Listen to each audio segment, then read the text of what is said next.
Por fin de vacaciones en el Cusco. Esta es mi idea de descanso. Escapar de la rutina de Lima hacia el sol. Escapar de las vueltas de esquina y disfrutar de una buena ciudad con un ritmo menos ajetreado. Empezar en la misma plaza del Cusco es un placer.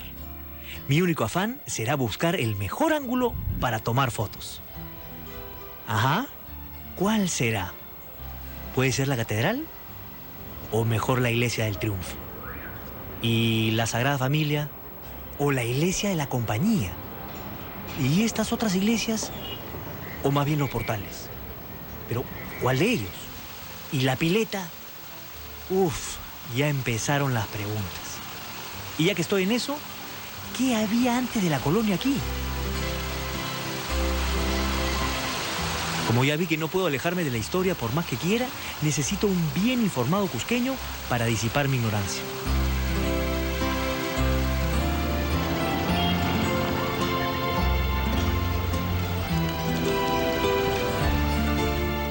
Y oh fortuna, nos encontramos con el arquitecto cusqueño Roberto Samanés para que me desasne un poco. Yo quería preguntarte por el tema de qué había acá antes de la llegada de los españoles. ¿Este espacio era lo que llamaban también una cancha? No, en realidad pues era siempre el gran espacio sacralizado, ¿no? Era el espacio ceremonial de los incas, por excelencia. ¿Qué había en los entornos, en el contorno de esta plaza? ¿Qué cosa existía? ¿Cuál era? La plaza era de dimensiones mucho mayores, toda esta fila de casas no existía. Ajá. Pasaba al otro espacio que se llamaba en la época el Cusipata, Ya. porque este era el Jaucaipata y el otro era el Cusipata. Y en torno a ese espacio, cada una de las panacas de los incas había hecho el palacio del inca que le tocó gobernar. Entonces estaba rodeado de palacios. Y se hace una superficie ritual que estaba con arena traída del mar. Cuando excavan para construir la catedral, que ha invadido parte de la plaza, encontraron esa arena e inclusive la emplearon para la construcción.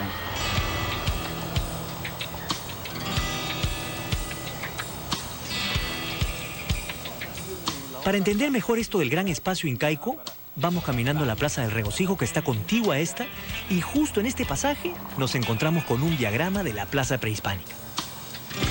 Claro, acá hay un esquema de cómo era la plaza y algunas fotografías antiguas.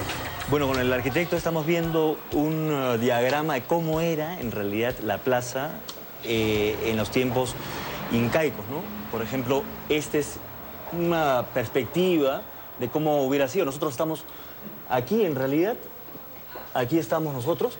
La catedral sería esta, ¿no es cierto, Claro, arquitecto? claro.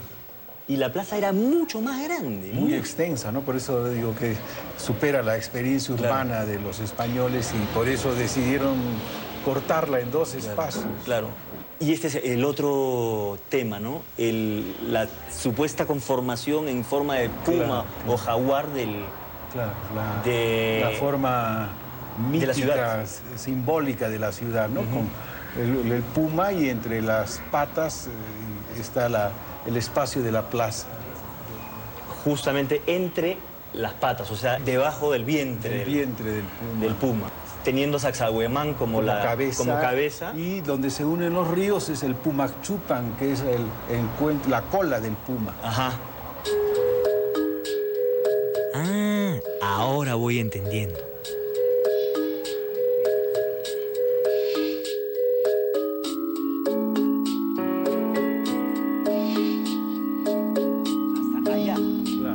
Seguimos a la Plaza del Regocijo preguntando para aprender. O sea, el espacio de la Plaza Inca era desde acá hasta donde está la catedral, un poco más atrás, porque la catedral la invadió.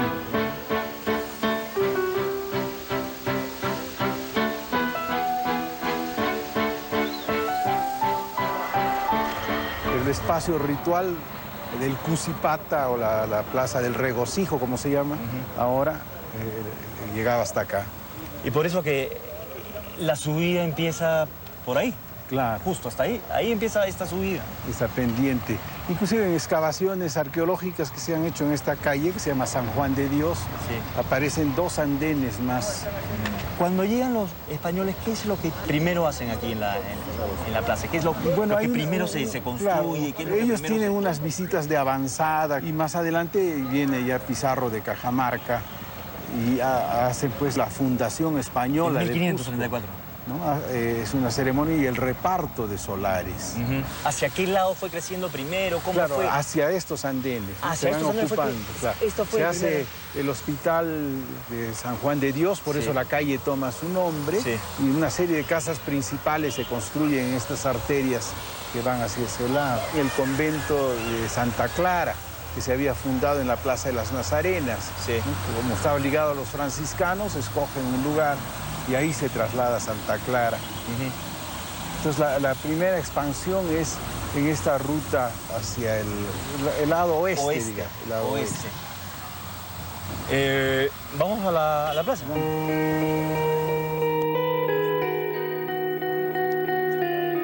Damos la vuelta y esta esquina sí que me parece espectacular. La vista con el fondo de la catedral y la compañía es realmente única.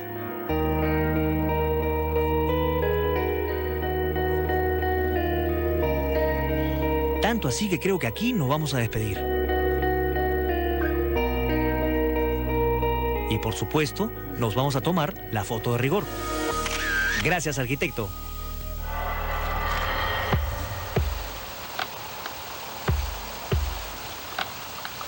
Pero antes de partir, ¿por qué no nos cuenta qué pasó con el piel roja que había en la pileta? Sí, había un indio norteamericano en esta pileta. Era un personaje con arco y flecha, plumas en la frente y pantalón con flecos.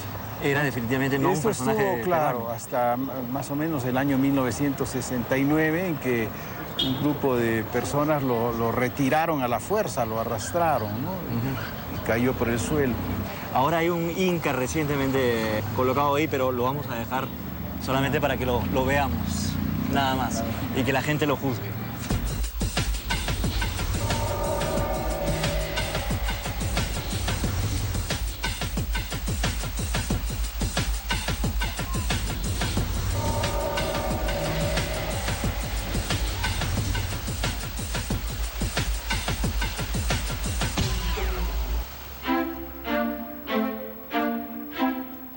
A ver si mejor nos damos una vuelta por el universo de la plaza para poder observar mejor sus pintorescos portales y sus nombres, que son varios y en su mayoría descriptivos de los comercios que bajo su sombra prosperaban, como por ejemplo el Portal de Carnes.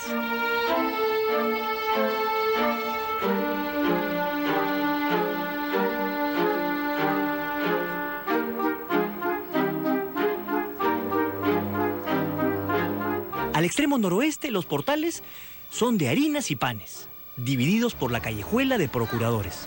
Claro, harina y pan, juntos, por supuesto.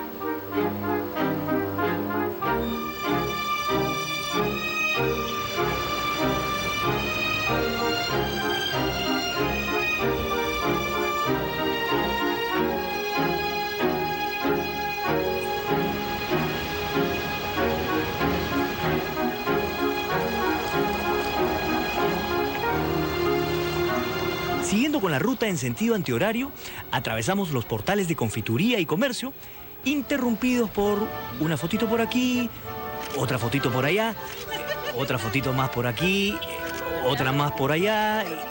¡Calma, pueblo!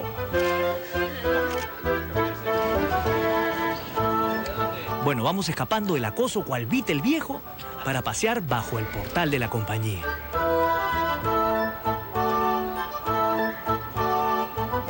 Luego nos vamos al de Carrizos, llamado así porque originalmente era de este material.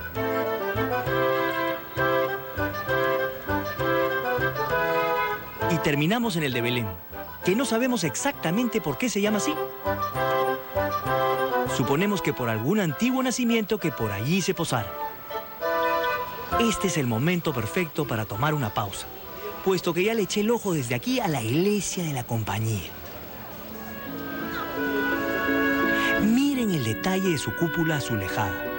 Una maravilla. Ya me provocó entrar. Pero primero, un respiro.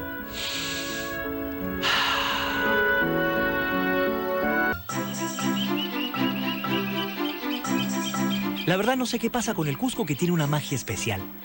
¿Será la tan mentada energía mística del ombligo del mundo? ¿O simplemente la belleza que irradian sus monumentos, sumado a la bonomía de su gente? Miremos nomás la fachada de la iglesia de la Compañía para quedarnos boquiabiertos. La Compañía es el lugar de la orden jesuita, como lo muestra el medallón de su emblema en el frontis. Y estuvieron aquí hasta la expulsión de la orden de los dominios españoles a mediados del siglo XVIII. Miremos los detalles. ¿Ven la torre? Hasta ahí quiero subir. La vista debe ser impresionante. Para eso hay que entrar, ¿no?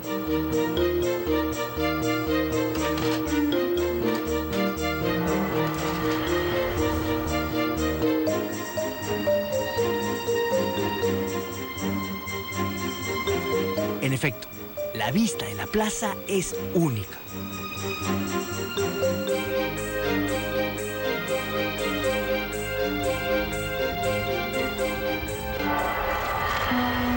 Vamos al coro alto.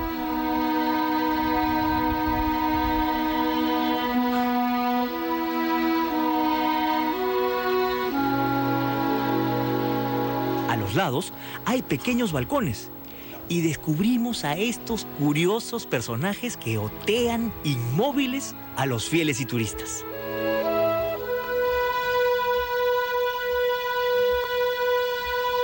Si desde aquí nos deslumbra el altar, queremos ver esa joya de cerca. Pero antes, aquí hay algunos cuadros que debemos ver por su importancia.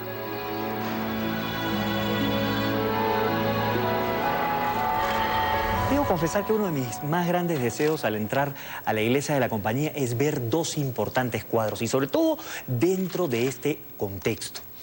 Uno de ellos es este que está aquí. Muestra el emparejamiento entre la nobleza jesuita y la nobleza incaica. Ya lo he explicado al detalle en otro recorrido, porque una copia de este se encuentra en el Museo de Osma de Lima, pero básicamente muestra los matrimonios entre familiares directos de los principales santos de la orden jesuita: San Ignacio de Loyola, San Francisco de Borja, San Francisco Javier, con princesas incas.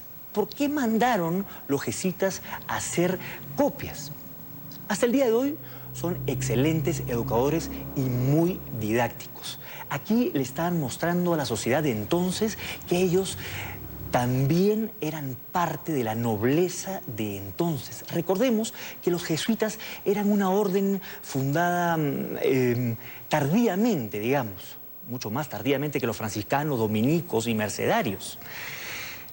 Ese y otro detalle también hay que recalcar. Los jesuitas abrieron su iglesia en plena plaza de armas, casi al costado de la catedral. Horror de horrores para el obispo de entonces. ¿Cómo iba a competir esa iglesia con la catedral? La catedral se demoró casi 100 años en hacerse. Esta se hizo en 16 años. Los jesuitas estaban diciéndole a la sociedad de entonces: nosotros estamos aquí, hemos venido para quedarnos y hemos venido a tener un sitial de primer orden.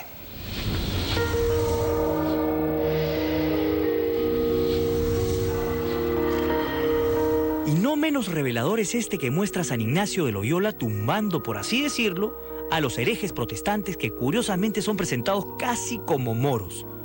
Recuerdo ahora que la orden nació en la etapa de la Contrarreforma para detener el avance del protestantismo, con preparación intelectual y con un orden militar, como una compañía de soldados.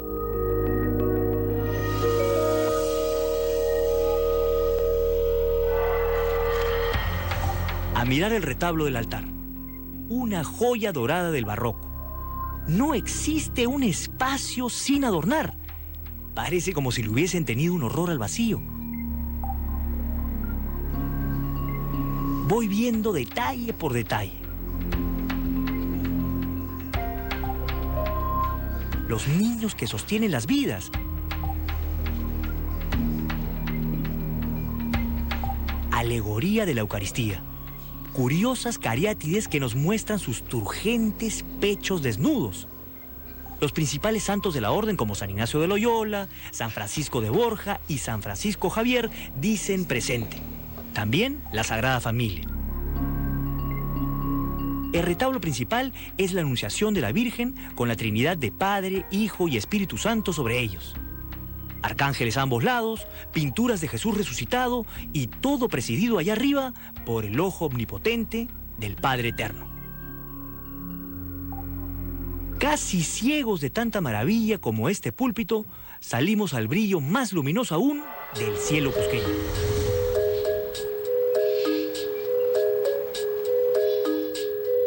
Hay que acostumbrarse pues al fulgor de la belleza. Pero no hemos reparado que hay dos iglesias o capillas adosadas a la compañía.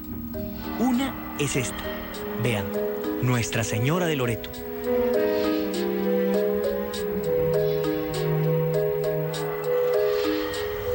Saliendo de la iglesia de la compañía he venido a ver la capilla de Nuestra Señora de Loreto, que está adosada a la iglesia.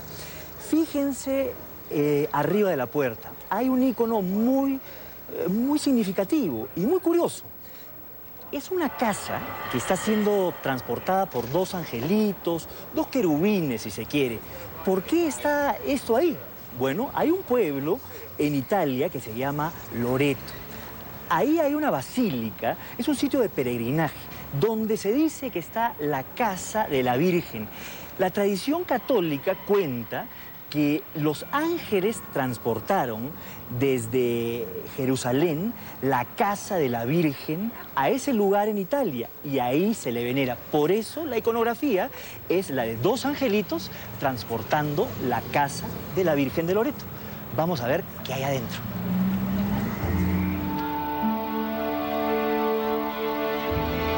Una tienda solamente ocupa la parte frontal.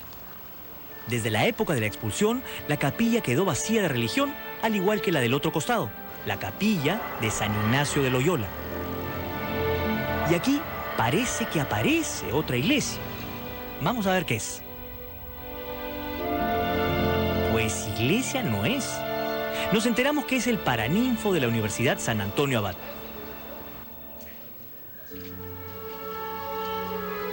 Antiguamente fue la entrada al convento jesuita y descubrimos su transformado claustro, pero con su típica pileta central. Esa no podía faltar. Me gusta esto de entrar a lugares y saber su origen. Ya me muero por hacerlo en ese triunvirato de iglesias que la preside la gran catedral cusqueña. Vayan preparando su esponja cerebral para absorber todo lo que veamos por ahí.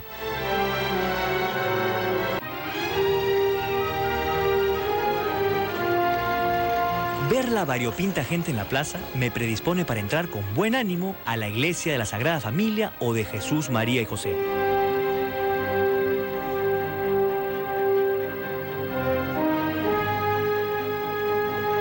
Pero antes miren este símbolo que encontramos en esta puerta casi escondida. ¿Piratas? ¿Jack Sparrow en el Cusco? Algunos piensan que aquí estuvo la Inquisición. Nada más falso. Aunque nadie sabe a ciencia cierta el porqué de la calaverita, me atrevo a opinar que quizás haya sido una entrada a una cripta de enterramiento. No lo sé. Ahora sí, premunidos de nuestro respectivo ticket, ingresamos y sabiendo de antemano qué queremos ver, nos jala a la vista los retablos de espejos. Una maravilla cusqueña.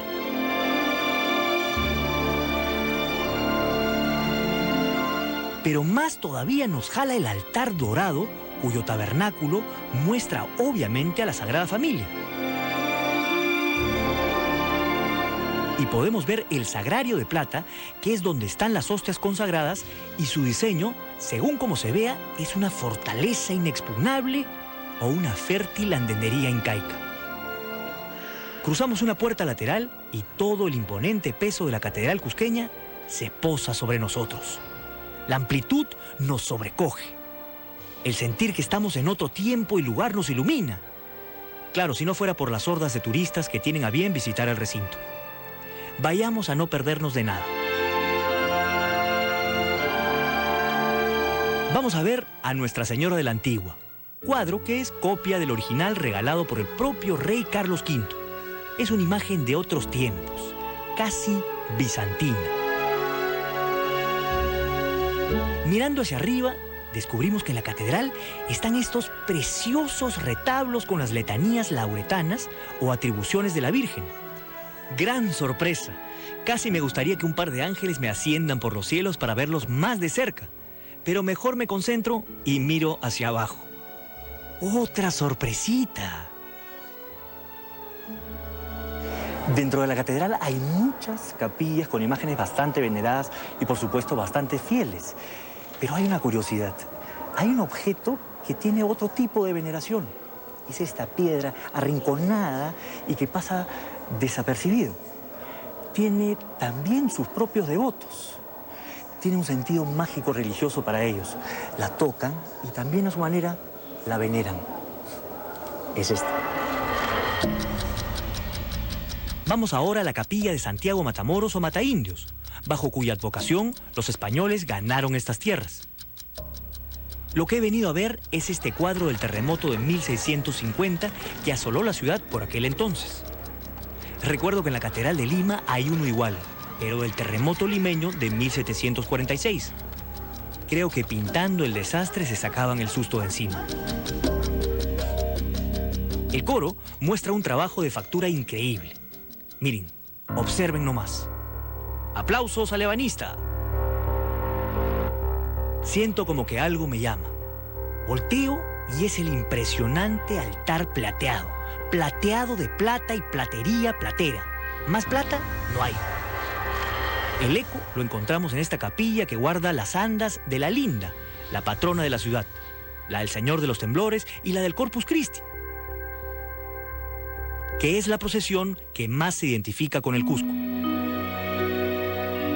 Pero si hablamos de patrono, ese es el Taitacha Temblores, el Cristo cuya imagen, ennegrecida por el humo de las velas, salió en procesión para aplacar la ira de Dios después de 1650. Seguimos paseando. Vemos este gigantesco cuadro de la Última Cena con sus detalles bien andinos, por supuesto. ¿Cuál es Judas? El de la bolsita, pues. Rápido, antes que se acabe el programa, nos vamos al triunfo.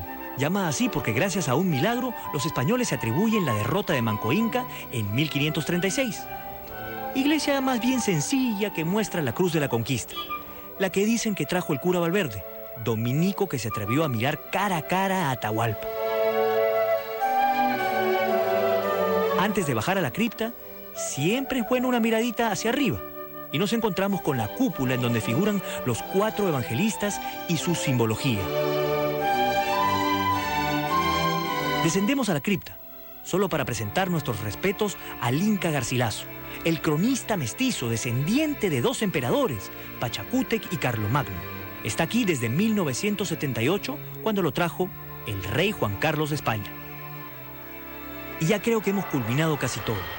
Salimos a recibir el fresco de la tarde en esta ciudad, a mirar la plaza, escenario de atrocidades como el sacrificio de Tupac Amaru II, recepciones fastuosas como las de Bolívar, centro de un imperio, caldero de revoluciones y ejemplo de sincretismo y contradicción. Y a pesar de todo eso, o quizás por eso, bella por encima de todo. Lo decido aquí y ahora. Me quedo.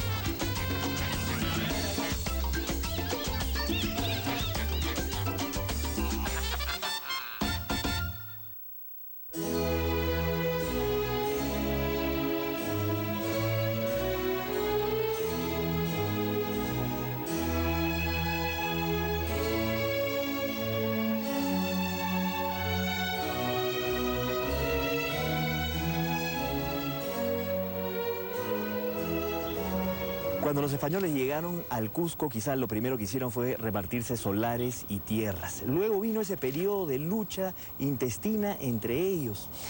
Pizarristas y almagristas lucharon, por ejemplo, en la batalla de Las Salinas. La batalla de Las Salinas dejó muchos muertos. Algunos dicen que fueron honrados con la aparición de esta parroquia, la iglesia de San Sebastián en el Cusco. Es una iglesia típica de una reducción de indios con su plaza de traza española. Luego que dejaron de luchar los españoles, recién se dieron cuenta que en este valle moraban 20.000 indígenas que debían ser catequizados, adoctrinados, controlados y también para poder obtener sus tributos. Hay muchas iglesias en el Cusco que son parroquias de indios y su origen es ese. Vayamos a conocer la historia de estas parroquias en el Cusco. Historia, por demás, muy interesante.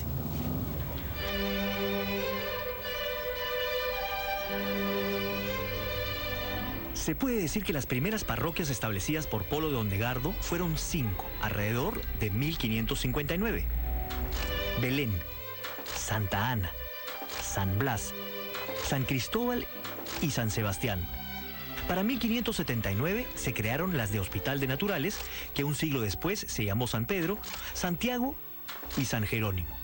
La característica común es que se ubicaron en lugares periféricos al centro, salvo las de San Sebastián y San Jerónimo, que funcionaron más como reducciones y pueblos doctrinarios, aunque hoy están completamente asimiladas dentro de la ciudad del Cusco. Empezaremos visitando San Sebastián, que mantiene su estructura de doctrina de indígenas con la iglesia como parte central de la plaza española. La mayoría de parroquias se establecieron inteligentemente cerca de una huaca a la que se rendía culto para luego asociar ese culto a la iglesia. En este caso, la huaca se llamaría Sañuc. De entrada nos llama poderosamente la atención la fachada. Cabe resaltar que muchas parroquias se rehacen completamente luego del cataclismo de 1650.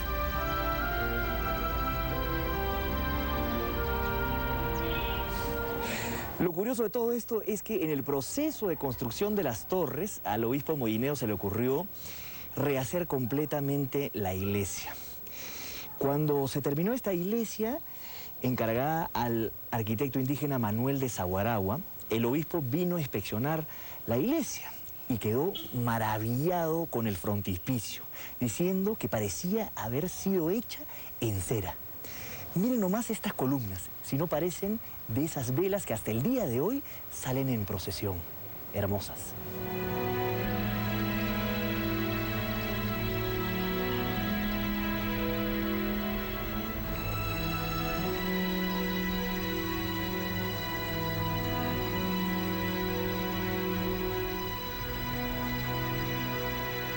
Me sorprendo al ingresar, pues están restaurando completamente las maravillas que guarda esta iglesia.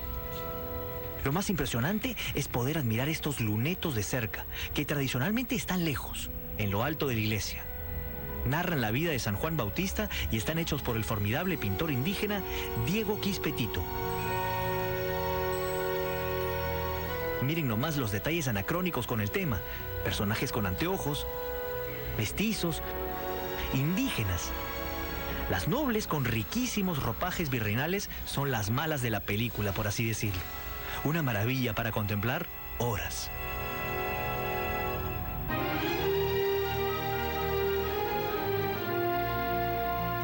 Estoy siendo guiado por el amigo Jorge Portugal en este ejército de restauradores, cada uno haciendo su maravilloso trabajo. Algo me llama la atención afuera, y es una cruz de camino hecha de piedra con su clásica simbología. También hay recientes excavaciones arqueológicas, en donde se han rescatado cuerpos, al parecer de combatientes, de la famosa batalla de Las Salinas. El patrono San Sebastián está guardado en la municipalidad. Nos vamos de aquí, no sin antes visitar a un famoso vecino.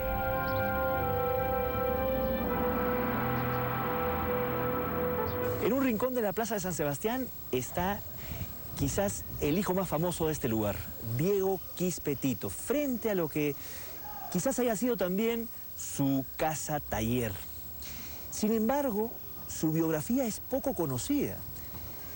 Haya tenido de repente ancestros nobles porque firmaba como Diego Quispe Tito Inga. Pero las señales de su biografía, de su personalidad, están presentes en los cuadros y pinturas que creó.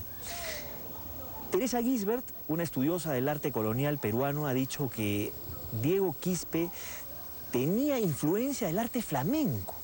¿Cómo así llegó esa influencia a Diego Quispe? No lo sabemos. Pero aquí está, eternamente, Diego Quispe Tito Inga.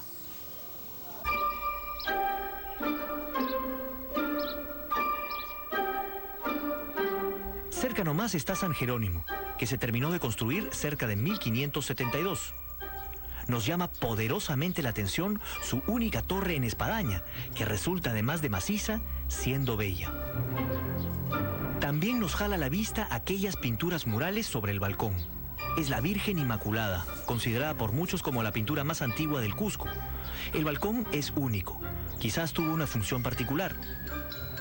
Para hablar más sobre este y otros detalles, encontrémonos con el arquitecto samanés para que nos cuente más sobre la iglesia y parroquia de San Jerónimo. Es una iglesia doctrinera, o sea que está hecha en una reducción de indios, que era el pueblo de San Jerónimo, de la época del rey Toledo, donde se tenía que catequizar y convertir a la fe cristiana a esta población. Entonces, en ese primer momento, los indígenas no ingresaban al templo, se resistían por su propia tradición religiosa. Ellos estaban acostumbrados a los ritos en las plazas. Solo los sacerdotes antiguos entraban a los recintos cerrados. Entonces, la alternativa fue, tanto en México como en el virreinato peruano, a crear unas iglesias que hicieran la misa hacia el exterior, hacia el atrio y hacia la plaza, ¿no? La gente convocada en los espacios externos al aire libre, y la misa que se celebraba desde la galería alta, hecha por los predicadores dominicos, que eran los que daban la asistencia espiritual a la iglesia.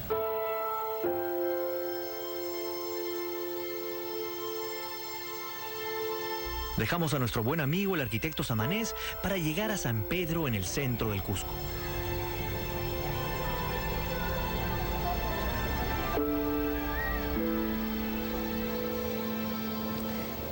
Esta es San Pedro, antiguamente Hospital de Naturales. Pero antes de entender esto, debo hablar con alguien.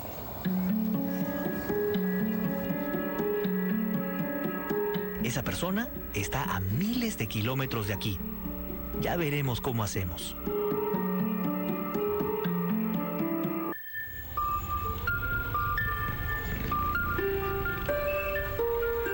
La parroquia de San Pedro se llamó originalmente Hospital de Naturales, pues era exclusivo de los indígenas y la parroquia propiamente dicha habría nacido de su capilla. Mejor hablemos con alguien que ha estudiado el entorno. Jessica Esquivel es una arquitecta que estudia en México, por lo que tendré que hablar con ella en una cabina de internet. Por aquí será.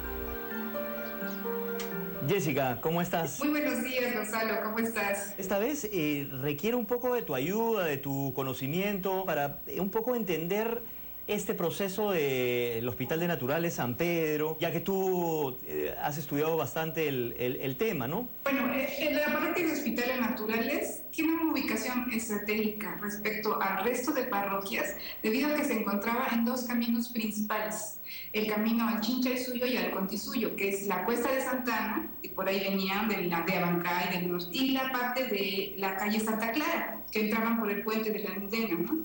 ¿Por qué se asienta específicamente en ese lugar? En primer lugar, porque estaba en la periferia de la ciudad, porque la ciudad llegaba hasta el puente de la Almudena. Y entonces, como para esa época todavía los indígenas no tenían un derecho de ciudadanía, todavía estaban relegados a las periferias. Y por otro lado, no fue la parroquia de San Cristóbal, que también tenía una gran capacidad porque había muchos más aylus en la parroquia de Hospital Naturales.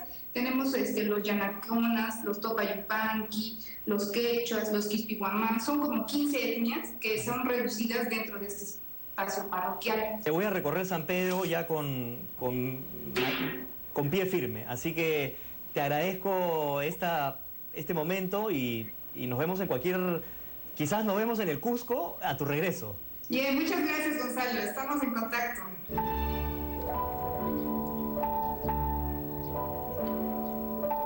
Muchas de las parroquias estaban asociadas a caminos inca, como esta, que era el camino al Chinchaysuyo. Aún se pueden ver casas construidas sobre andenería. Antes de entrar, revisemos un mapa antiguo. Este es el plano más antiguo del que se tiene noticia del Cusco, data de 1643. Aquí está el famoso Hospital de Naturales. En esa época no existía todavía la iglesia de San Pedro. Pero definamos quién fue el arquitecto de esta obra, Juan Tomás Tuiro Túpac. Juan Tomás Tuiro Túpac fue un arquitecto, entallador también, que tuvo el beneficio del obispo Molinero, quien le encargó esta obra. Los planos se encuentran en el Archivo General de Indias de Sevilla y hay un comentario ahí que dice lo siguiente: era obra de un indio noble de la descendencia de los ingas, aunque no se los haya querido decir a nadie. A nosotros nos los ha encargado para reenviar a vuestra majestad. Llámase don Juan Tomás Tuiro Túpac y es ingenioso en la escultura, arquitectura, ensambladura y también en dorar, sin haber tenido más maestros que a libros y pintura. Juan Tomás Tuiro Túpac era realmente un maestro.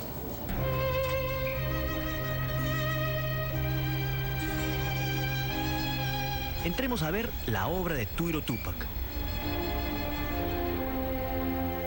El obispo Mollinedo, hombre culto y gran benefactor del Cusco, fue quien se encargó de reedificar esta iglesia después del terremoto de 1650, que pasó bajo la advocación a San Pedro Apóstol.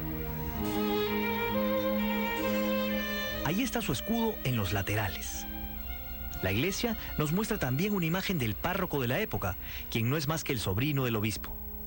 Purificación Natividad es la patrona de esta iglesia.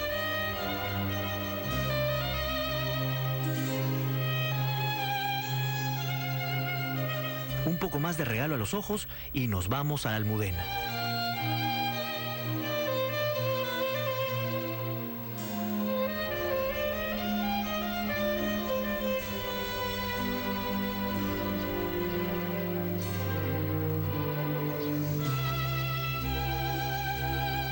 Esta iglesia comenzó a construirse en 1673 por el mismo Tomás Tuiro Túpac. Años después, tanto la iglesia como el hospital convento fueron entregados a la orden de los betlemitas. El cementerio data de 1850. La Almudena no era una de las parroquias de indios que estableció el virrey Toledo, pero era muy preciada para el obispo Mollinedo. Aunque la parroquia de la Almudena no fue de las originales que mandó a construir el virrey Toledo, fue la favorita del obispo Mollinedo y su sobrino, pues ambos eran devotos de la Virgen de la Almudena en España. Tanto así que cuando el obispo le mandó a construir nada menos que a Juan Tuiro Túpac una réplica de la estatua de la Virgen de la Almudena, mandó que le incrustase una astilla de la estatua original que el obispo llevaba consigo. Más aún, hoy, en el altar, en la parte superior, debajo del Espíritu Santo, hay una urna con su monograma. Allí está el corazón de Mollinedo y los restos de su sobrino, devotos hasta la muerte.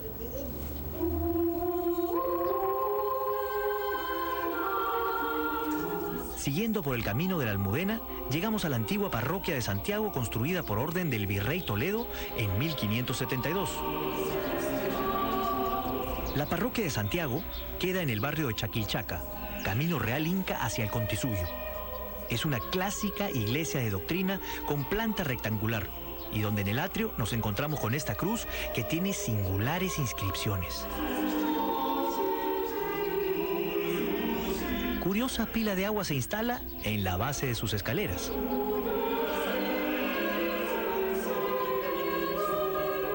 A Belén se llega en un solo paso.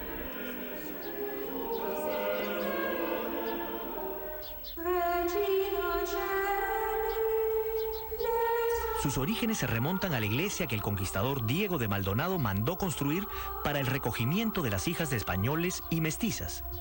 El 30 de abril de 1551, el Cabildo decide apoyar la iniciativa y el licenciado Polo de Ondegardo decide convertir la iglesia en parroquia, con advocación a los Reyes Magos.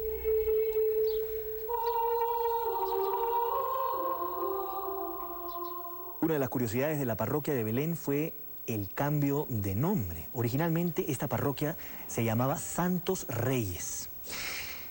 Pero poco tiempo después, una imagen de la Virgen de Belén apareció flotando en el mar en el departamento de Piura.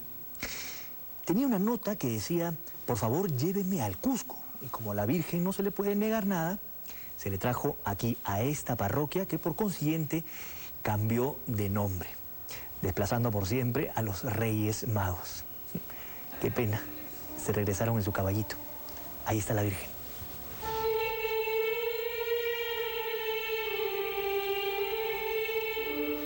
Esta estatua de la Virgen de Belén es una de las protagonistas de las famosas fiestas del Corpus Christi en el Cusco. Apreciemos en todo su esplendor la fachada de Tuiro Tupac, aunque las torres del campanario recién fueron concluidas en 1715. Dentro apreciamos la copia del famoso cuadro que narra la historia de la Virgen de Belén. En algunos cuadros como este, los donantes del mismo se hacían retratar para poner de relieve la importancia de su acto. Los retablos barrocos son hermosos, sin duda, pero el altar mayor con su frontal de plata es sencillamente espectacular.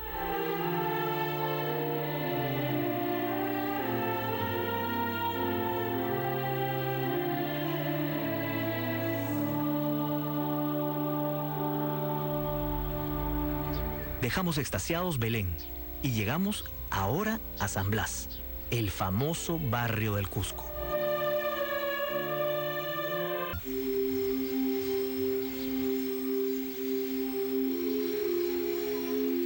Esto es San Blas, el curioso y pintoresco barrio de artesanos y donde hemos quedado en encontrarnos con Donato Amado para que nos cuente sobre la creación de la parroquia. Polo de Ondegardo funda 5 parroquias importantes. En cada parroquia fueron establecidas y constituidas los descendientes incas, ¿no? En esta parroquia se han reducido 2 ayllos muy importantes. El Hatun Ayllu, que conformaba la descendencia de Pachacutic Inca Yupanqui. El Capac Ayllu, descendientes de Tupac Inca Yupanqui.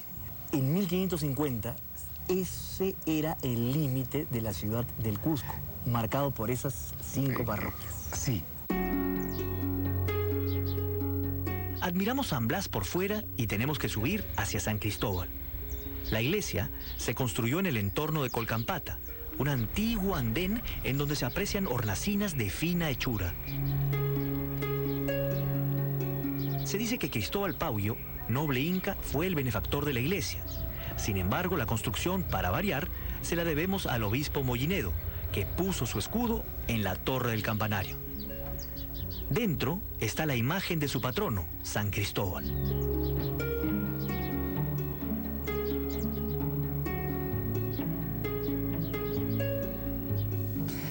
Cuando Cristóbal Pauyo Inca falleció, sus rituales fúnebres parece que combinaron rituales incas con rituales católicos españoles.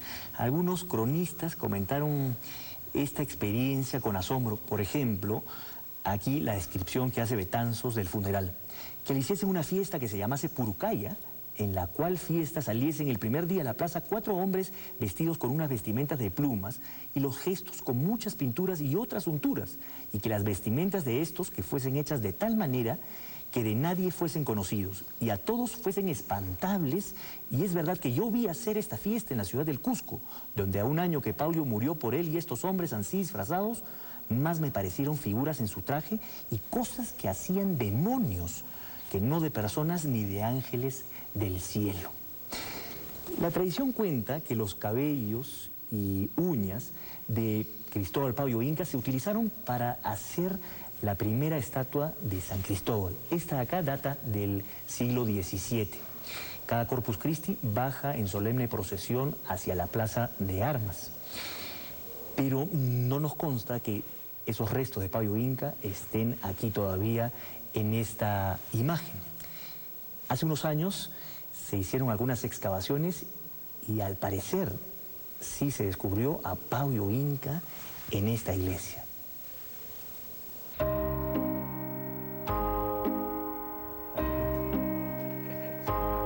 Debemos encontrarnos con el arquitecto samanés para hablar de la iglesia. Era una construcción bastante sencilla. Es una edificación de adobe a la cual se le han hecho refuerzos de piedra, ¿no? Pilares en el interior y contrafuertes en el exterior, creándole una especie de estructura antisísmica, que era lo que preocupaba más en Cusco.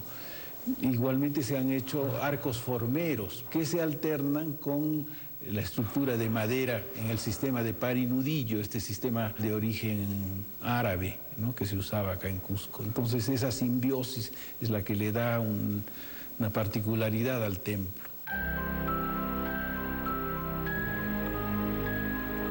Al salir nos encontramos con este cuadro del Señor de Burgos. Muy interesante, pues nos muestra a sus donantes ricamente ataviados. Un curaca y su señora con un tupu de plata finísimamente labrado. Nos despedimos del arquitecto y vamos a nuestra última parada, la parroquia de Santa Ana en el barrio de Carmenca. Este era el punto de entrada a la ciudad, por lo que autoridades y viajeros eran recibidos aquí. La iglesia es sencilla, pero importante por las múltiples imágenes talladas por Juan Tomás Tuiru Túpac y el culto al Señor del Cabildo. La verdadera recompensa, sin embargo, está en la impresionante vista del Cusco desde lo alto. Mientras bajamos, recordamos la importancia de las parroquias en la urbanización del Cusco, pues el grueso de sus habitantes eran indígenas agrupados en ayllus. Luego estaban los españoles casados con indias que ocuparon las manzanas próximas al centro de la ciudad. Los caciques y nobles incas se asentaron en los espacios cercanos a las plazuelas parroquiales. Hemos pues de terminar este recorrido aquí. Este hermoso mural redescubierto en lo que fue el Beaterio de las Nazarenas, hoy Hotel Palacio de las Nazarenas, nos muestra a una iglesia que está aquí al lado. Es la iglesia dedicada a San Antonio Abad, hoy parte del Hotel Monasterio. La historia de las parroquias de indios nos cuentan acerca de la complejidad de la sociedad colonial cusqueña. Esta forma de segregación también trajo, por irónico que parezca, que los españoles tomaran contacto con el mundo andino. También permitió que este mundo andino reorganizara su sociedad y su cosmovisión en una sociedad que le era adversa. Y por último, también permitió que las parroquias comenzaran a urbanizarse formando barrios. Y creo que me quedo con todo eso. Esta fusión entre el mundo andino y el mundo occidental que trajeron los españoles, eso hasta el día de hoy se muestra en el Cusco contemporáneo.